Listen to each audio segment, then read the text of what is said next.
목포 사막도에 문을 연 한국서엄진흥원은 애초에 공원에 설치할 수 있는 시설이 아닌 것으로 확인되면서 목포시가 곤혹스러워하고 있습니다. 지방선거 과정에서부터 불편했던 전남적 무소속 단체장과 민주당 소속 국회의원들이 껄끄러운 행보를 이어가고 있습니다. 해남 땅끝 지역의 고대 해상 세력인 신미국 등 44국의 정체성을 세우기 위한 마한 역사문화 복원 사업이 본격화되고 있습니다. 기초의회들이 속속 개원하는 가운데 전국 최연소 기초의회 의장이 강진군 의회에서 탄생했습니다. 여러분 안녕하십니까? 목포 MBC 뉴스데스크입니다. 국내 유일의 서엄 전문 국책연구기관인 한국서엄진흥원이 지난해 목포 사막도에 문을 열고 업무에 들어갔는데요. 그런데 MBC 취재 결과 한국서엄진흥원은 공원에 설치할 수 있는 시설이 아니었던 것으로 확인됐습니다. 꼼꼼한 준비 없이 목포시가 무작정 기관 유치에만 열을 올린 것 아닌지 의문입니다.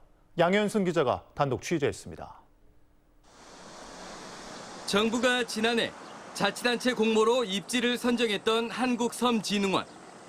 목포와 신안을 비롯해 전북 군산, 경남 통영과 남해, 충남 보령과 홍성, 인천 중구와 옹진군 등 경쟁이 치열했습니다. 섬을 가장 많이 보유한 신안군이 목포시에 양보했고 결국 다도해의 관문 목포시가 섬 정책의 심장부가 됐습니다. 무엇보다도 섬 주민 여러분에게 필요한 일들을 하는데 효율적인 대안을 찾도록 하겠습니다. 목포시는 사막도 공원에 있는 옛 항운노조 건물 등을 한국섬진흥원의 부지로 삼았지만 제반 규정 검토가 제대로 안 된 것으로 드러났습니다. 한국섬진흥원은 사막도 공원과 같은 도시공원에 설치할 수 있는 시설이 아니고 공원 계획에서도 부적합한 시설인 것으로 확인됐습니다. 도시계획상 교육연구시설로 정해져 있어 공원녹지법이 허용하는 공원시설에 포함되지 않습니다. 또 사막도공원 조성계획상 섬진흥원 부지는 공원관리사무소로 반영돼 있습니다. 목포시가 섬진흥원을 유치하기 전 마무리했어야 할 공원 조성계획 변경 등 행정 절차를 무시한 결과입니다. 사정이 이런데도 목포시는 역시 공원대 설치가 불가한 섬 연구기관을 섬진흥원 인근에 조성하는 등 섬 허브 클러스터로 만들겠다는 계획까지 세우고 있습니다. 구체적으로 이제 이 부분을 폭풍은 모두 장면이 있겠습니다만 생각도 안 한 거죠. 지금 기존에 건물이 있었고 비슷한 무사실로 활용이 되고 있어서 거기에 위치한 거여서. 한국섬진흥원이 공원 내 부적합 시설이란 꼬리표를 떼기 위한 해결책도 마땅치 않습니다. 섬진흥원 부지를 사막도 공원에서 제외하면 쉬운데 1,000억 이상 투입된 사막도 복원화 사업을 감안하면 면적 축소가 쉽지 않습니다.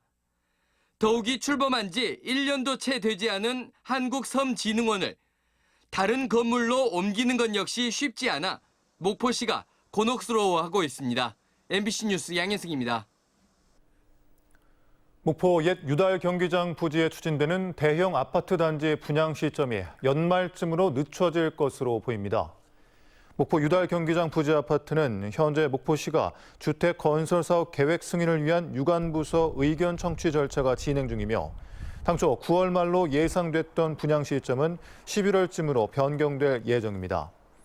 목포시는 시행사 측에서 아파트 가격을 다시 검토하고 있고 물가와 인건비 상승 요인 등을 감안할 때 종전 예상가보다 더 높은 가격의 분양가가 정해질 가능성이 있다고 설명했습니다. 6월 전남적 소비자 물가 상승폭이 IMF 이후 최대치를 기록했습니다. 호남지방통계청에 따르면 6월 전남의 소비자 물가 지수는 1년 전보다 7.1% 상승했고 체감 물가를 반영하는 생활 물가 지수는 지난해보다 8.6% 상승했습니다. 품목별로 돼지고기가 17.4%, 수입 쇠고기가 25.2%가 올라 농축수산물의 오름세가 두드러졌고 경유는 51.3%, 휘발유는 31.6%가 올랐습니다. 광주 전남적 코로나19 확진자 수가 다시 600명대로 늘었습니다. 어제 발생한 코로나19 확진자 수는 광주 280명, 전남 385명 등 655명으로 집계됐습니다. 광주 전남은 지난달 말부터 일일 코로나19 확진자 수가 200에서 400명대를 유지하는 등 안정세를 보였지만 7월 들어 처음으로 600명대를 기록했습니다. 전남 지역 국회의원은 모두 더불어민주당 소속인데요. 6월 지방선거에서 22개 기초단체장 가운데 무소속 후보가 7명이나 당선됐습니다. 민선 8기가 시작됐지만 민주당 국회의원과 무소속 단체장들의 껄끄러운 동거가 불가피해 이들의 관계 설정에 지역 정가의 관심이 쏠리고 있습니다. 김진선 기자입니다. 6일 지방선거에서 무소속 단체장이 당선된 곳은 목포와 순천, 강진, 무안 등 7곳. 당선은 되지 못했지만 장흥과 고흥 등 5곳에서도 무소속 후보가 40% 이상의 득표율을 올렸습니다. 전남 지역 국회의원들은 모두 더불어민주당 소속으로 난처한 상황. 하지만 돌파구를 찾지 못하고 있는 모양새입니다. 특히 공천 갈등이 심각했던 목포와 순천 등에서는 당선된 단체장과 지역구 국회의원의 관계 개선이 쉽지 않아 보입니다. 지역위원회를 책임지고 있는 소병철 지역위원장의 책임이 막중하다고 생각됩니다. 보이지 않는 검은 손들끼리 모여서 박옥렬을 일거에 제거하고 민주당이 전남 지역 기초단체장 선거에서 무공천한 첫 사례로 기록된 강진도 마찬가지. 고흥과 보성, 장흥, 강진을 지역구로 둔 김승남 의원은 전남도당 위원장도 맡고 있는 만큼 부담은 더 클 수밖에 없습니다. 무소속으로 출마한 강진원 후보가 10% 가까운 차이로 승리하면서 그야말로 껄끄러운 관계가 시작된 겁니다. 국민이 결정한 공천 확정이었습니다. 이것을 일부 멀지각한 국회의원이 뒤집은다는 것은 결국에는 강진 국민의 민심을 뒤집은 결과라고 생각합니다. 최근 윤석열 정부에 맞서 민주당이 강력한 야당이 되는데 앞장서겠다고 결의한 광주 전남 국회의원들. 하지만 무소속 단체장들과 갈등이 워낙 깊다 보니 2년 뒤 총선에서 스스로의 미래도 장담할 수 없게 됐습니다. MBC 뉴스 김진선입니다. 김대중 전남교육감이 첫 정책 업무로 교직원 연수제도 개선을 주문했습니다. 김 교육감은 학기 중에 이루어지는 교사의 장기간 연수로 담임 교체 등 부작용이 발생하고 있다며 6개월 과정으로 운영되는 교육 전문직원 임용 전 특별연수의 재검토를 지시했습니다. 또 전라남도 교육연수원의 오래된 시설을 현대화하고 미래지향적인 연수 시스템 구축도 요청했습니다. 민선 8기 목포시가 경제와 관광, 복지, 교육, 소통 등 5개 분야에서 시정 방침을 확정했습니다. 민선 8기 시정 방침과 목표는 지난달 공모를 거쳐 심사를 통해 확정됐으며 신생기업 100개 육성과 일자리 10,000개 창출, 관광객 2천만 명 시대 등의 내용을 담고 있습니다. 완도군은 민선 8기의 공약 사항을 현실화하기 위한 부서별 보고회를 갖고 오는 9월 주민 배심원단 검토를 거쳐 최종 확정합니다. 완도군의 공약 검토 주민 배심원단은 다음 달 선정 과정을 거쳐 토론 위주의 검토 작업을 수행할 예정이며 민선 8기 완도군의 비전을 실현할 공약들을 선택하는 역할을 맡게 됩니다. 제9대 강진군 의회가 개원식을 열고 본격적인 의정 활동을 시작하는 가운데 의장에는 김보미 의원이, 부의장에는 유경숙 의원이 선출됐습니다. 올해 만 32살인 김보미 강진군 의회 의장은 전국 최연소 기초의회 의장에 선출되는 기록을 달성했습니다. 한편 강진군 의회는 전국에서 유일하게 의장뿐만 아니라 부의장에도 여성 의원이 선출됐습니다. 진도군 의회는 오늘 원구성을 위한 임시회를 열고 전반기 의장에 더불어민주당 장영우 의원을, 부의장에는 김춘하 의원을 각각 선임했습니다. 진도군 의회는 3선 의원 1명, 재선 의원 4명, 초선 의원 2명 등 7명으로 구성됐습니다. 고대 한국사 최대 미스터리인 마한 역사문화 복원 사업이 본격화되고 있습니다. 해남 땅끝 현산 지역의 고대 해상 세력인 신미국 등 44국의 정체성을 세우기 위해서입니다. 신광하 기자입니다. 서해와 남해의 물결이 이어지는 해남군 현산면 백포만. 고대 낭랑과 가야, 외를 연결하는 해상 항로의 중심으로 중국 사서인 진서에서 신미국의 거점으로 기록돼 있습니다.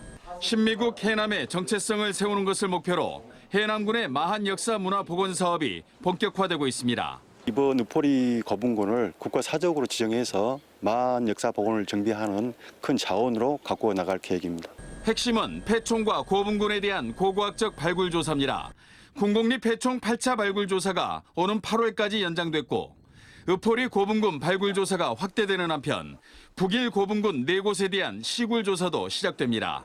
그런 면에서 연구자들만이 아니라 지역에 계신 지역 주민들 그리고 행정하시는 여러분들이 같이 지혜를 모으고 힘을 합쳐서 마한의 역사를 복원하는 데 같이 힘을 합칠 그럴 때가 됐다고 생각합니다. 발굴 조사 결과를 고증하고 집대성하는 사업도 잇따라 추진됩니다. 마한 역사문화권 정비 시행계획 등이 본격화되고 신미국의 정체성을 밝히는 국제학술대회 등도 올 연말까지 이어질 예정입니다. 그중에서도 우리 전남이 마한 어떤 해상 무역이라든지 마한 경제의 중심지였기 때문에 우리 전남에 있는 그런 부분들을 발굴해가지고 마한을 유네스코 세계유산에 등재하고 마한 54국 가운데 가장 오랜 기간 존속한 신미국의 기치를 내건 해남군의 마한 역사문화 복원 노력에 관심이 집중되고 있습니다. MBC 뉴스 신광하입니다. 구한말 호남의 대표 의병장인 죽봉 김태원 선생을 추모하는 충혼비가 한평공원에 재건립됐습니다. 충혼비는 김태원 의병장 순국 114주기를 맞아 자주 정신을 기리는 내용의 비문과 기단 등이 새롭게 만들어졌습니다. 죽봉 김태원 장군은 1907년 호남 창의 회맹소 선봉장으로 나서며 호남 항일 운동을 이끈 의병장입니다. 도민 발전소 수익금이 처음 전남 인재 육성 장학금으로 기탁됐습니다. 전남개발공사는 섬진강 어류 생태관에 설치한 500kW 규모의 제1호 도민발전소 수익금의 50%를 기탁했습니다. 오는 2030년까지 5GW 규모로 육성하는 도민발전소는 공공주도형의 경우 발전 수익의 50%를 20년 동안 기탁하고 주민주도형은 수익을 도민과 공유할 계획입니다. 전남 지역 96개 학교에서도 내일 전국 연합 학력 평가가 진행됩니다. 이번 평가에 전남에서는 고등학교 3학년 13,839명이 응시할 예정이며 국어와 수학, 영어 등 5개 영역에 대한 시험이 치러집니다. 코로나19 확진으로 학교에서 시험을 못 보는 학생은 온라인으로 시험을 치를 수 있으며 개인별 성적표는 8월 24일 배부됩니다. 전라남도 의회는 제12대 첫 임시회를 내일부터 이틀 동안 운영합니다. 6일 지방선거에서 61명의 도의원이 당선된 이후 처음 열리는 이번 임시회에서는 향후 2년 동안 도의회 운영을 책임질 전반기 원 구성이 이루어집니다.